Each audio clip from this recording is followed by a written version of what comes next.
Hey, you. Yeah, you, Negative Nancy. When are you going to stop playing the victim and start living the life that you deserve on purpose? So often we let the negativity take over our lives. Always playing the victim, always, why does everything bad always happen to me? Why does this always happen to me? Everything's always bad. Complain, complain, complain, negative, pessimism. Ugh, just nothing ever goes right. Worry about things that haven't even happened yet and probably won't even happen. But no, we're going to keep on worrying about them and complaining about them. Trust me, I know a thing or two about negativity. I was that girl. I was that girl. This is Maze, by the way. I used to be just complaining all the time, negative, negative, negative. Nothing ever goes right.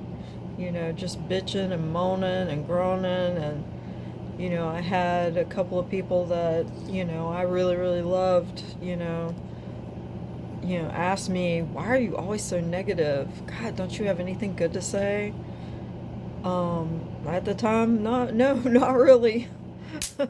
I mean, I'm sure I probably did, but when you're going through it, all you can see is the negative. But you know what? They were right. They were right.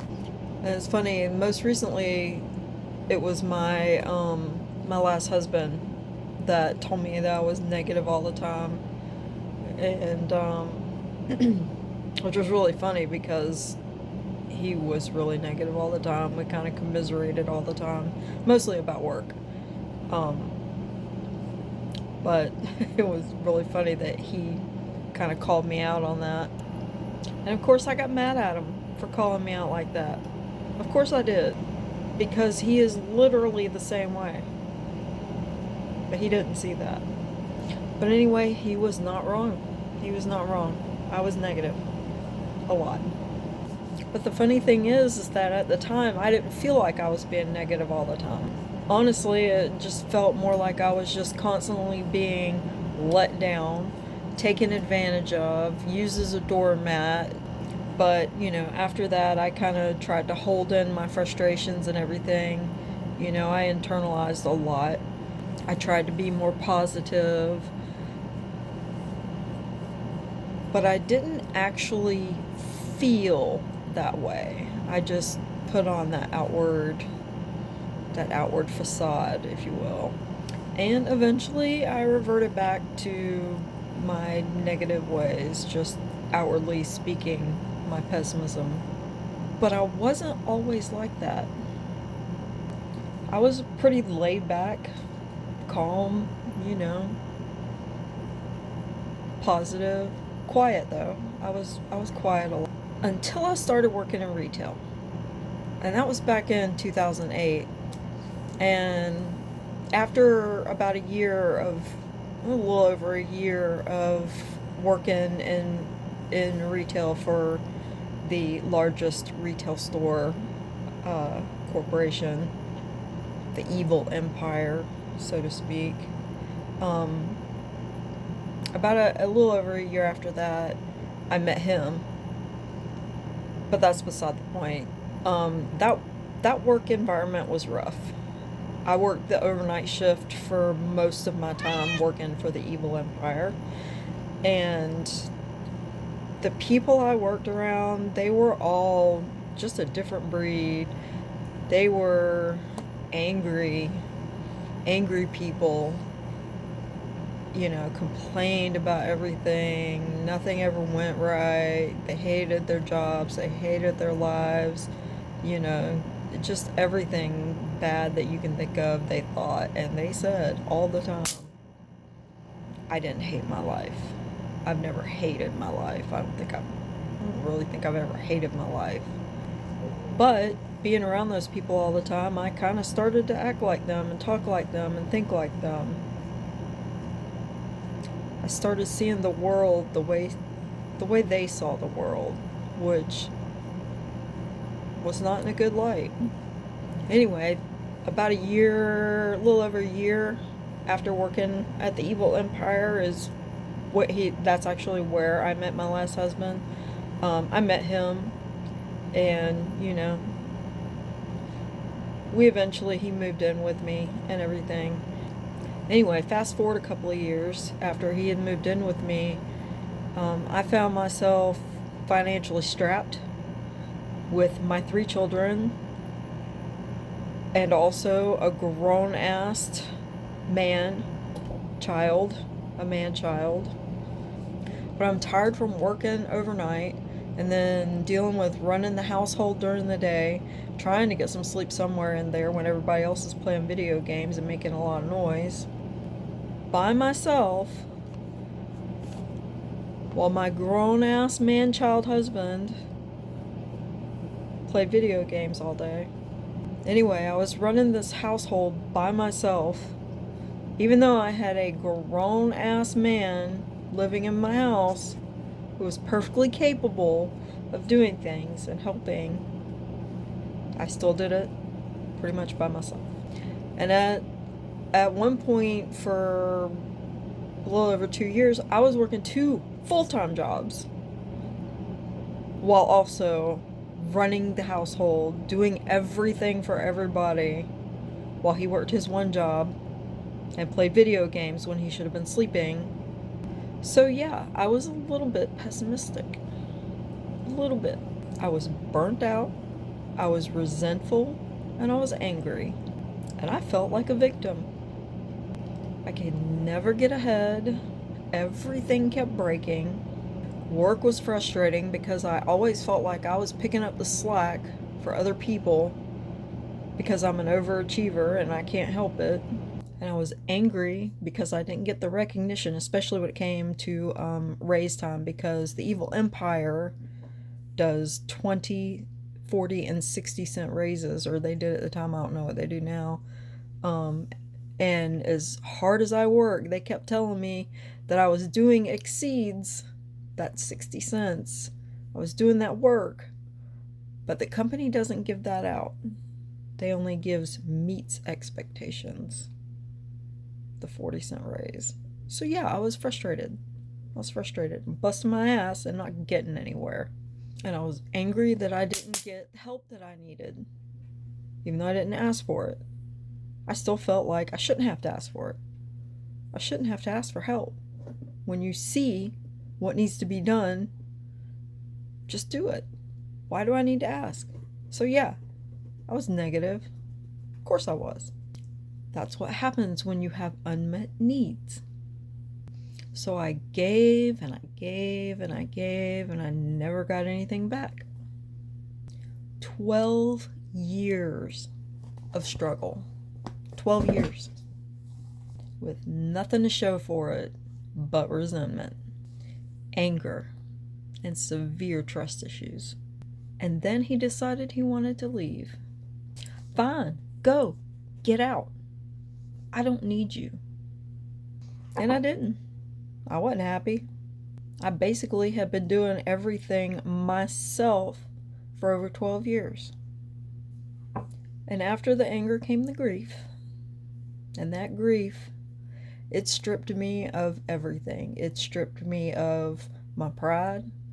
It stripped me of my ego. It stripped me of my health. It stripped me of my sanity. And it even stripped me of my will to live. But thankfully, on my very worst night, my kids saved me. They didn't know it, but they saved me. Quite literally, I'm not even lying. Because I was not setting a good example for my 2 daughters. They were, 2 beautiful young women that had just, gotten out on their own and were trying to find their way through this life.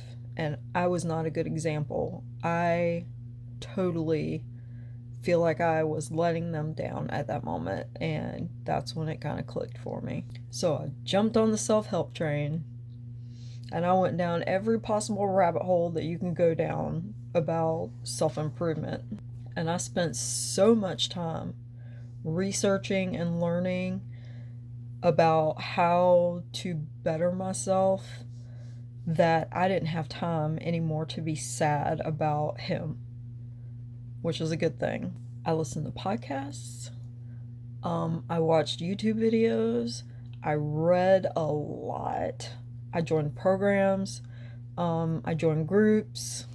I took courses. And I fully immersed myself into being a better me. Quantum physics, manifestation, shadow work, breath work, meditation, gratitude practice, forgiveness, proper nutrition, exercise, getting out in the nature, focusing on sleep, mindfulness, journaling, so many techniques on how to make yourself better. I started taking better care of myself.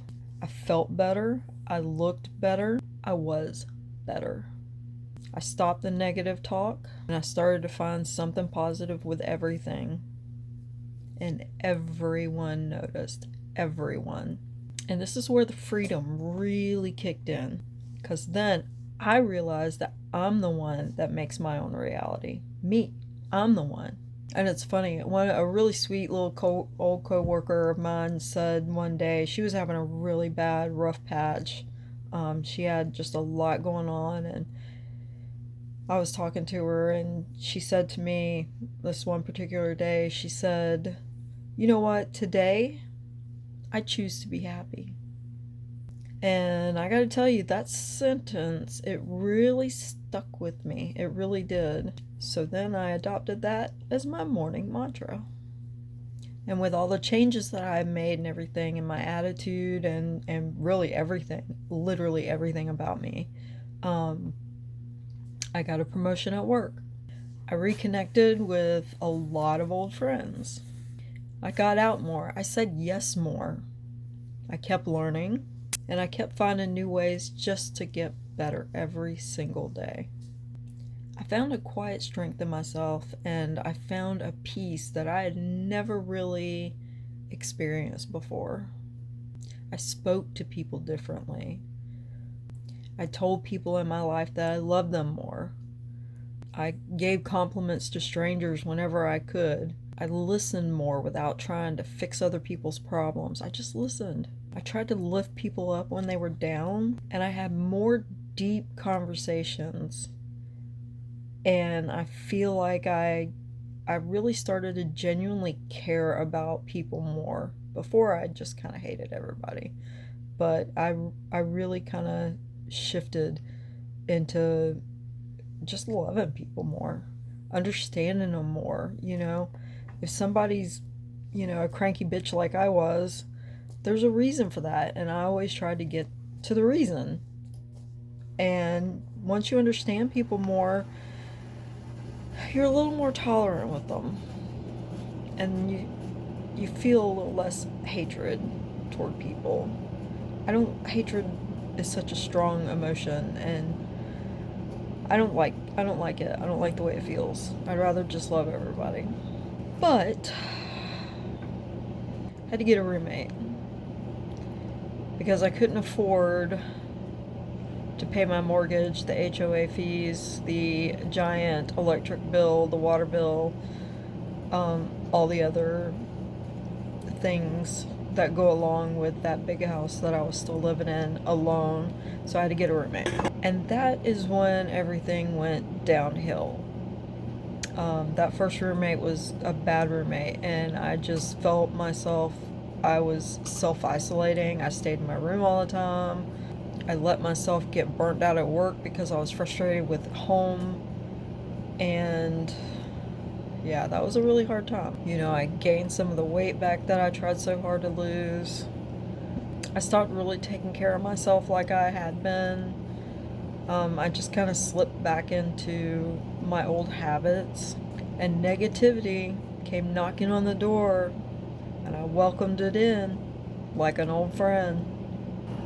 So fast forward two roommates later, a few months later, I stepped down from that position that I had. I sold my house. I got rid of 75% of my possessions. bought this house that I live in now and moved an hour away from where I'd lived for 29 years, moved away from my family, my friends, everybody. I just moved. But I was optimistic. That move was gonna just be what I needed. I found hope and I found peace because I lived by myself again. And I was so optimistic about this house on the lake. I had vision for it, and I was ready to just get down and get dirty and get into it. And being able to work with my company and take a 6-week vacation so that I could deal with moving and deal with getting repairs started on the house and stuff like that. That was awesome. That was great. I was feeling pretty good. But then the problems started. Delays. Trying to get people to come out here just to give estimates was a hassle. I spent more time on the phone in those 6 weeks than I had probably in 6 years before that combined. And then, peeling back the layers to this house and finding more problems that were hidden underneath. Very stressful. I felt like I took one step forward and 100 back. It was overwhelmed, totally just dug its claws into me. And then we had some family issues happen, and I lost the peace that I fought so hard to get. Depression, anxiety, those just took a hold on me, and any optimism and hope I had was gone. More self-isolation, more spending money on crap that I didn't need just to get that dopamine hit, more eating my feelings, more weight gain. And I'm not gonna lie, these last 3 weeks of September have been really hard. Really hard. There's been bad energy in my house that I can feel coming from other members of the house. Car problems. My Suburban broke down and needed a fuel pump, and then we couldn't figure out why the new fuel pump wouldn't work. And my 74-year-old dad is working on this because he's stubborn. I don't know where I get it from. More worry about other family members, more money worries, just worry. A rough past few weeks. But then Sunday, after I uploaded the video I made about my house and living in a house that has a stalled renovation, after I uploaded it and I watched it all the way through, I realized that I am right back to being that person that I was 3 years ago, that I tried so hard to fix and not be, and I thought I had laid that version of me to rest for good. But no, she is back. So Monday, I made the choice to again do the work, make the changes, and reinvent myself again. And you know what happened? I felt better instantly. After I told myself I'm doing this, I felt better instantly. Yeah, he fixed it. I had some deep conversations with my coworkers. I made some of them laugh. I made some of them really think. I don't want to be like an energy vampire sucking the joy out of everyone around me. Because being around someone that complains and is just so negative all the time, it's just not fun. It's draining. I've said in the past that some people are like Dementors, like from Harry Potter. And they just suck the life out of everything. Suck all the happiness out of everything. And I just don't want to be around that. But more importantly, I don't want to be that. I want to be a light for everybody around me. Not a shadow of pessimism that nobody wants to be around. And I'll tell you what, if I can get through being suicidal over a man who did not deserve me leaving me and come out better than I was before, then I can get through anything that life throws at me with a positive attitude. Because I tell you what, if you do nothing but dwell on the negative, then all you're ever going to see is negative. You know, some say that the universe sends you what you put out into it. And I believe that on some level. So I choose right here and now to start doling out some healthy servings of positive energy every single chance I get. Look, I've only got one life to live, and I'm gonna live it and love it again. I am so fortunate to have a great family, a new grandbaby, decent health, 2 working vehicles, a pretty good stable job, a house that's paid for, that I have a vision for, and the most beautiful view in my backyard. What the heck do I have to complain about? So drop the negativity. Quit being a victim. Don't be a negative Nancy. Smile. Laugh. Tell people you love them. Try to lift people up when you can. And go outside in the sunshine. Get you some nature. Get you some fresh air. It'll make you feel better. Promise. Peace out.